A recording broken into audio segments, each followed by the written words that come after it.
Building a robotic exoskeleton arm for his daughter, who recently became paralyzed, is something that has been the core of his focus. An exoskeleton that turned out to be 100 times cheaper, 10 times lighter, and one that enabled her motor neurons to repair themselves. They did this without any previous experience, leveraging the collective intelligence of experts around the world who gave over their time and skills to help. You could find more information on that in the information we're going to give you later in the episode.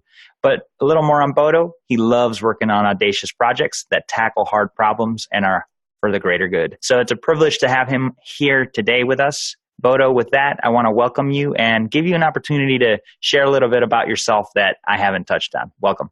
Thank you. Thank you so much for inviting me. And that bio sounds a little too good. You're doing some good stuff.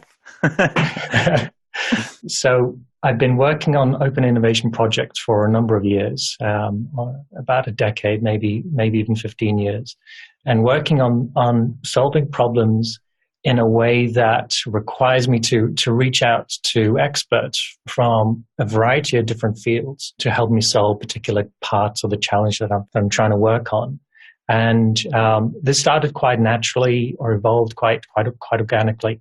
And it's now morphed into a process that I take on and that my company takes on to try and solve big audacious problems that honestly we don't think of them as being realistically solvable, but we try to tackle these big audacious challenges because it's fun and it's interesting, and if we happen to succeed, then that's awesome. But if we don't, then at least we have some fun trying to solve those problems. And then I've had the great fortune of now also paying the bills by doing this work. Awesome. I initially spent the first 10 years doing this as a volunteer, but more and more this way of solving problems has become pretty valuable, and now I can start paying the bills doing this type of stuff. Well, I think that's awesome. And again, just kind of thinking through typical cycles to profitability. It started as a social good project, and it still is, and now it's getting funded. And helping people. So a testament that if you stay with something long enough, it'll eventually pay off, so long as you're adding value. Yeah. And the work that Votto is doing here is certainly adding value. The things that come to mind here, Votto, are this idea of the mastermind, right? Putting more than one head together to achieve a greater good, and just this hyper focus on the niche that you're focused on here with healthcare. I'm fascinated by it. I know there's other areas that you guys are tackling, but the core of it was healthcare to begin with. So curious from your end, Votto, in your experience and the time that you've been doing this, we obviously know why you got in. So what's a hot topic today that needs to be on health leaders' minds, and how can you and your organization help them solve it? I'm speaking about this as a parent who had a child go through some really terrible illness. So she was completely healthy. The morning I left for work, she had just complained about her left arm feeling a little numb and tingling. Mm-hmm. And how old was she when this happened? She was about 5 years old. And I left for work. I told her, don't worry, you probably slept on it or you bumped it during the night. Don't worry, things will be okay. Mm-hmm. And I didn't think anything of it and left for work. And 5 hours later, she was in the PICU and her body was almost completely paralyzed. Wow. She had lost, at that stage, already 80% of her movement. She couldn't stand, she couldn't sit, she struggled to breathe. Her left arm was completely paralyzed. But to answer the question is really, in that circumstance, speaking to the doctors and going through that process, what struck me really profoundly is how we were expected to be passive participants in the healthcare story, that we were expected to do as we were told and follow the instructions as we were told, and we didn't really have any input. And this kind of reminded me, and it was so vivid in my mind because it reminded me exactly about a project that I was working on at that time. It was an educational project where we were trying to devise a technological solution to the huge educational crisis where there's 250 million kids who can't go to school or don't have good education because they are treated like passive students. They're expected to sit down, shut up, and do as the teacher tells you. This is how you should think. This is what you should do. And I recalled that feeling That's the type of educational experience I went through as a kid. And I recalled all those feelings sitting in the hospital, hearing the doctor tell me one thing. But unknown to the doctor, I did research, and my daughter and I were doing research. And we actually reached out to a number of parents who had kids with a similar condition. So our doctors were saying, yeah, don't worry, she's young enough, she's going to bounce back, everything's going to be okay. All we have to do is OT and PT and things will be fine. So that was the advice from the doctors, and the advice from the parents, or the discussions we had with the parents, were that most of their kids were still on respirators. Most of them, even 2 years on, were still in hospitals and on respirators, and their limbs were still paralyzed. Only 2 of the kids out of 100 had any significant recovery. And so there was this huge disconnect between what the doctors were telling us and what the parents were telling us. And it really brought back those feelings of, as patients, and now I experience this quite often, is that we're almost expecting our patients to be passive participants as opposed to active participants. And so to answer your question, I think that is probably the biggest advice I could give to your audience, is somehow find a way to actively engage the patient in the process. I think it's a great call out, Votto. And from a practicing physician or an executive running a hospital to an industry leader, we're all patients, or somebody that we love as a patient. And so the call out that you're making is be proactive as a patient, and also as a caregiver and a provider, be more inclusive. Try to get your patients to be more involved. Right. Absolutely. Love it. And, it's a great call out. So you guys reached out proactively to other families. Today, luckily, there's a lot of ways that we could do that. There's social groups, like we had Dan Hinman from the Mayo Clinic talking to us about Facebook groups for patients. There's online forums. There's a lot of ways we could do this. So definitely a great call out by Votto for everybody listening. Give us an example, Votto, of how that led to better results for you and your daughter by being proactive. So we were in the hospital. Lorelei and I were thinking about, researching ways in which other paralyzed people are being treated. And we found some examples of exoskeletons being used to help paralyzed people regain movement. And we thought, let's reach out to these research projects and these people doing this, and let's see if they can help us, or whatever the case may be. And we reached out, and they weren't open. They weren't open in sharing what they were doing, and they were helping adult patients as opposed to kids. And so we decided, let's try build one ourselves. We don't know how to do it, but that's crazy. I'm used to working in that environment. I still don't know how to do it, but we managed to get hundreds of experts from around the world to help us. How did you do that? How did you get hundreds of experts from around the world? So the way I tackle these problems is to break the challenges down into bite-sized components first. Mm-hmm. So my daughter and I we sketched out this really, really rudimentary design of an exoskeleton. We wanted to 3D print some arm braces. We wanted to use some type of motor or pulley as an external muscle. Mm-hmm. And we wanted to have some sensors built into the sleeve to try and pick up the very faint signals still going to her muscles, and to use those as control signals for the exoskeleton. So even though the signals going to her muscles aren't strong enough to actually move her muscle, we still wanted to try and pick up those signals so that she continually sends the signals to her muscle, even though it's paralyzed or it doesn't move.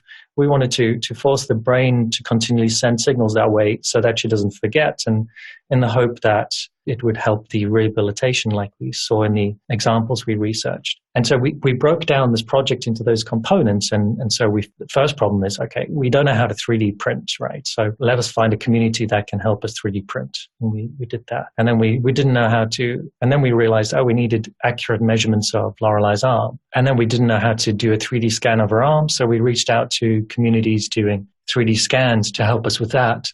And are you reaching out nationally or globally?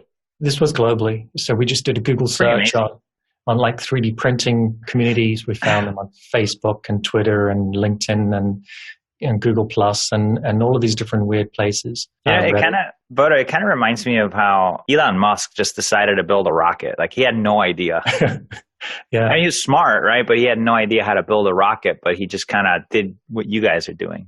Anyway, just not to take you off track, but it's like inspiring. Go ahead, continue with your story. I'm listening. What I find is fascinating is how much cognitive surplus there is in experts all around the world, and most of these experts are stuck doing work that isn't really meaningful to them. And so when you propose to them, hey, listen, we're trying to build this exoskeleton and we do it completely openly, can you help us? You'd be surprised how quickly people are saying, yeah, hell yeah, let me drop out of my work for 6 hours and help these people. And I think the key is that everything we do is then shared openly, which is wonderful because then other people can take it further. But this was the process we used to try and solve these challenges. And again, we didn't have the expectation that we'd actually get it done, but this was our process. And what was really fun and interesting and exciting was 4 or 5 weeks after coming home from the hospital, we started to really enjoy the process. As soon as Lorelei came home from school, we used to,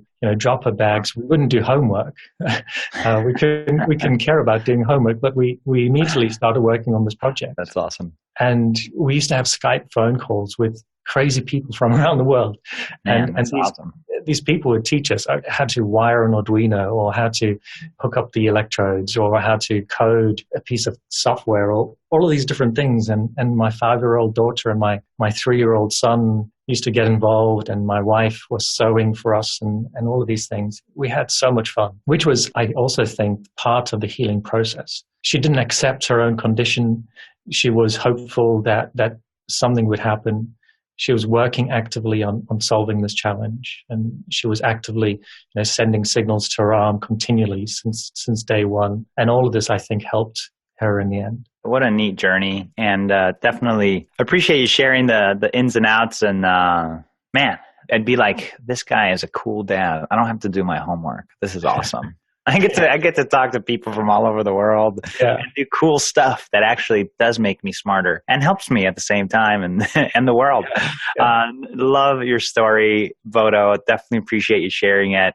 As you were working on this problem, share with us a mistake or a setback that you guys made that made you guys better. What'd you learn from it? I mean, there were tons of things we got wrong and we had to tweak. Initially, the 3D printing was we tried to print out the arm brace to fit her arm perfectly and then realized, well, her arm is going to continually change shape and grow and all these things. And so we redesigned it using PLA plastic, which can be molded if you just apply some heat. And so we redesigned it, and it turns out to be a lot easier to do, a lot easier to print, a lot easier to mold. And then we had a big challenge with, I guess the biggest challenge was trying to pick up arm signals from her muscles. So the traditional approach was using, a standard muscle sensor, and it would normalize the signal and filter out some of the noise, and then you could apply a threshold to that signal. And so as soon as you pull a muscle, it reaches a threshold, and you could then use that to control the exoskeleton. And that whole process is almost the traditional way that a lot of the robotic arms use for amputees. They're working with healthy muscles, and so the signal is pretty strong. But that process, that way of doing things really didn't work for us. I mean, it worked for me, and we tested it out on my arm. It worked really well. But with Lorelei, I don't know the accurate numbers, but it's like she only had 2% of the signal going to her muscle, and somehow we needed to pick up that really faint signal and all the noise that her body generates, and we couldn't figure it out. And then Lorelei actually gave me the idea of using machine learning. We were stuck in Penn Station in New York trying to get home, and our train was canceled. And up until that time, I was telling Lorelei that the signal going to her muscle is like a train. So the train is trying to go down the train track, but the train track is broken and can't get all the way to the muscle. And so with that analogy in mind, she looks up at the train board and says, Dad, all of these other trains are still running. Why don't we look at, all of these other ways? Maybe we can find a different way home. And it was a moment like that inspired me to think, hey, let's look at all the signal and let's try and find a new pathway. Let's use machine learning and pattern recognition. And then again, we didn't know what to do, and we still don't know what to do. We still don't know how it's all done behind the scenes, but we reached out to machine learning experts and pattern recognition experts. And it was through their advice and guidance that we managed to get this way of training a pattern recognition algorithm to pick up those very faint signals and use those as control signals for the exoskeleton. But that was a really tough challenge we needed to overcome. Wow. So, I love the analogy of the train and being open to new pathways. This idea, folks, of the cognitive surplus, engaging people that don't feel fulfilled necessarily with projects that could be rewarding. Some great ideas that if you dig really deep, you could find major application to whatever you're working on to help improve outcomes and also business success within healthcare. So truly appreciate these learnings, Votto.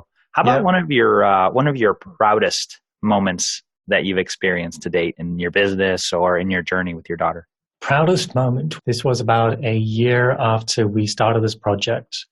And my wife and I were in the kitchen. We were busy making food, I think. And Lorelei comes into the kitchen and she's not wearing her arm brace. And she looks up at us and she says, "Hey, Mom and Dad, guess what I can do?" And she started to pick up her arm and use her arm without the use of the exoskeleton. And she was, wow. She had started to regain that movement. And it was so sudden. There was looking at her face, she was smiling. My wife and I were crying, but wow, it was seeing the face of a child who's overcome her own challenge by doing something amazing, by not listening to generic advice, but by actually breaking some rules along the way, by not doing homework and by working on something important like this. Seeing that face of hers was the proudest moment of my life. Wow. Yeah, I could definitely.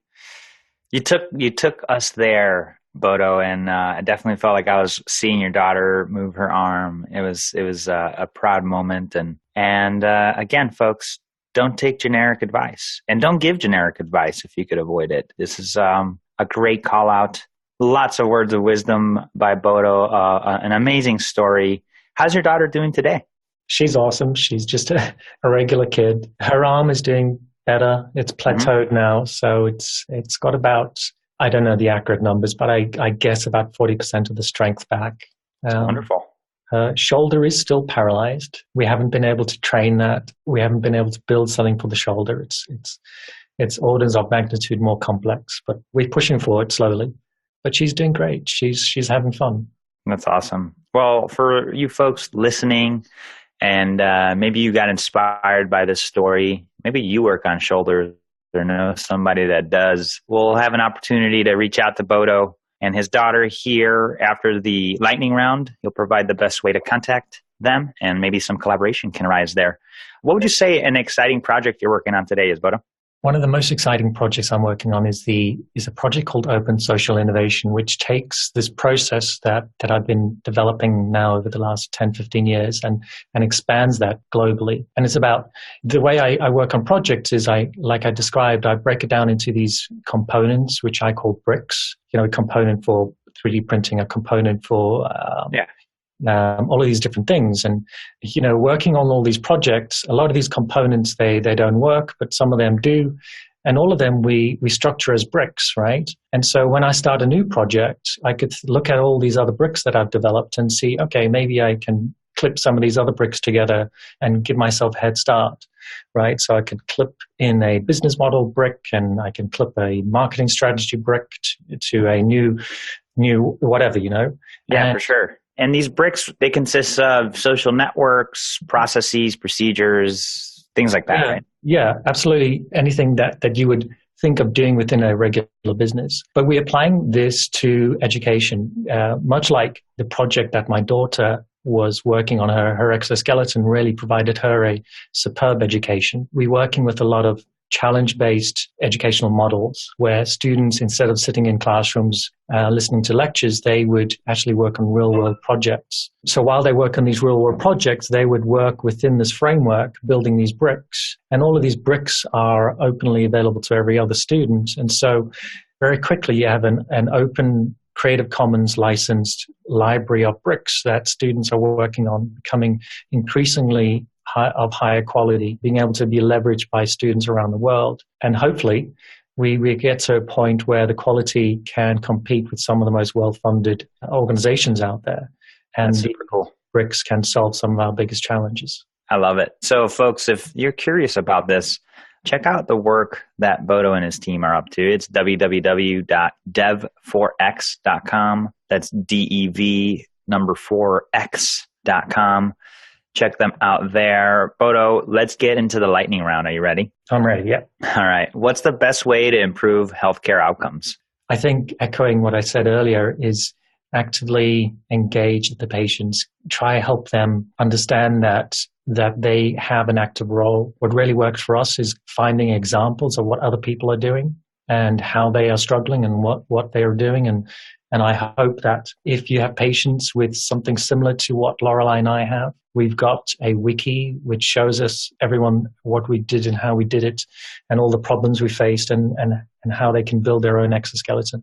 I hope that there are examples like that you could show patients and encourage them to get actively involved in their own healthcare. I think that's probably that's probably the biggest advice I can give. For sure. And what's the biggest mistake or pitfall to avoid?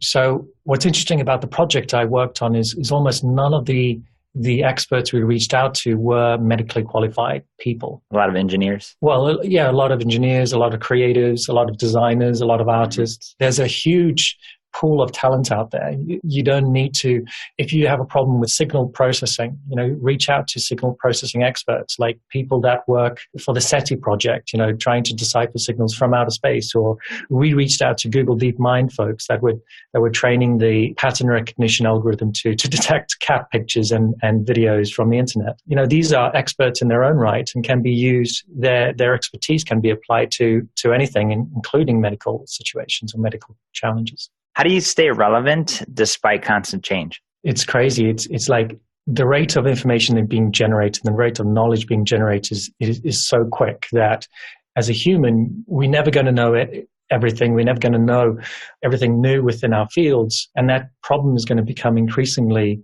brought to the fore. And I think you already experience it in medical science, that if you're treating a new condition, you probably have to read through 1,000 new publications on that or papers on that before you really understand it. And by the time you've read those thousands, there's probably 10,000 more to read. And so this is an increasingly big challenge. And I don't have a clear answer to that. But the way I stay relevant, at least in my experience, is do what you can, read what you can, but realize that you're not the expert and therefore leverage the expertise around you to fill in your own gaps. But be humble and realize that your knowledge of a particular situation is never going to increase. It's only going to decrease because the amount of knowledge within that subject is increasing far quicker than you can ever learn. What book would you recommend to the listeners? My favorite book. I knew you were going to answer that question, and I battled to answer that, because it changes so often. And I guess I've read these two books over the last couple of weeks. One called Sapiens, which is a history of humanity. Really fascinating book about how cultures change and how humans have evolved and changed culturally. And then there's also one called Superintelligence. It's about artificial intelligence. I think I tend to never know what book to read, and the only way I actually end up buying books is to find someone I admire and then see what books they recommend. And just because they recommend it, I'll tend to read it. Love it. Some great recommendations there, Votto. And folks, if you want to check out the full transcript of today's interview, please go to outcomesrocket.health. In the search bar, type in Votto, Bodo, or also type in Dev4X. You'll find all the show notes there, including the short notes, so you could get a summary of what we discussed today. Votto, before we conclude, I'd love if you could just share a closing thought, and then the best place for the listeners could reach out to you to collaborate. Yeah, I think closing thought is definitely engage your patients. My doctors were absolutely fascinating people, lovely people. I love them to bits. But actively engage us. We're ready to take on these challenges ourselves as well. And yeah, you can reach me through the website, dev4x.com, or my email, which is bodo@dev4x.com. Outstanding, Votto. Hey, this has really been a fun conversation, inspiring. You've left us with some really great takeaways, and we thank you for that and appreciate you spending time with us. Thank you.